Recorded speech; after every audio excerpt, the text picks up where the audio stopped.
Good afternoon. Thank you so much for being here today. We are so appreciative to see all of you here and for you to join with us for this special inaugural event. So I'm Bridget Cheney. I'm the principal at Congress Elementary. Happy to be here and speak with all of you today.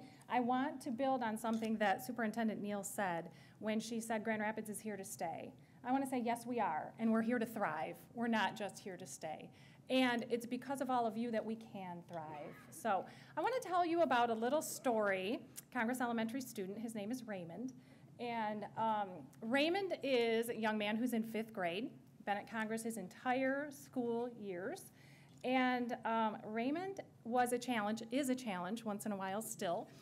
Very much an inspired young man, inspired to come to school and kick back, look around, survey the scene, and say, I'm not really into this today, okay? That's just Raymond. That's who he is, right? Well, last year, we had several behavioral interventions in place, very intelligent young man, knew that if we could just reach him, you know, that he'd do great things, but we were just struggling with how are we going to reach Raymond? So last year, our kids are part of Jump Jam, which happens March and April.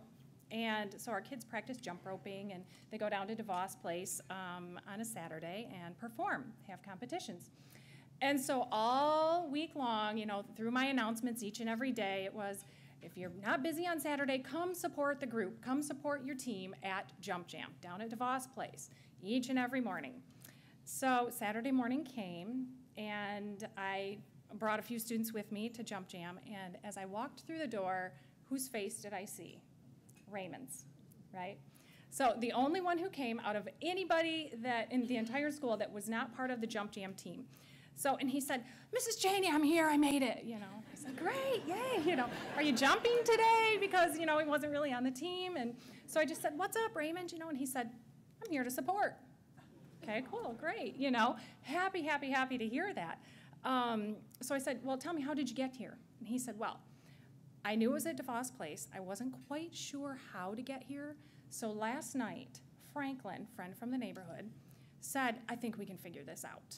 So they got on their bikes, and they both live right by Houseman Field, got on their bikes, rode down to DeVos Place to see how long it would take, rode back, so they did a practice run.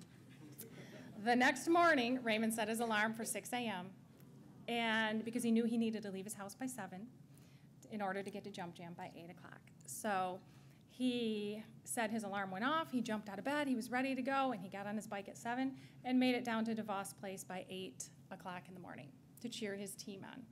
Let me tell you why that's so impactful, not only to me, but to Raymond as well in his future. Since then, that day he cheered on his fellow classmates, loved every minute of it, had a few pretzels from, you know, the concession stand and a couple pops, I'm sure. Anyway, he loved every minute of it, and I will tell you this, Raymond does not kick back in the classroom any longer. Raymond is not there to survey the scene and see what it is that he's not there for, okay? He surveys the scene and says, oh, I got this, okay? He's knocking it out of the park. His MAP scores went up from last year to this year. He's engaged. He now is part of the soccer team, says he wants to play basketball. We never know what's going to inspire a child. We don't always know what's going to ignite that passion or that fire. The first thing is we must not ever give up, okay? We must search until we find what every single child needs to be able to learn in that classroom. Not only is it our job, but it's what we're here for to make sure that our city is successful for the years to come. Because you heard me say in the video, these are our important people, right? Not only are they important because we love them, they're important because they're going to lead the city one day. They are strong, capable members of our society, and they will just get better and better. So I charge you today to think about Raymond when you think that perhaps an SAF-funded program may not make a difference. It absolutely does.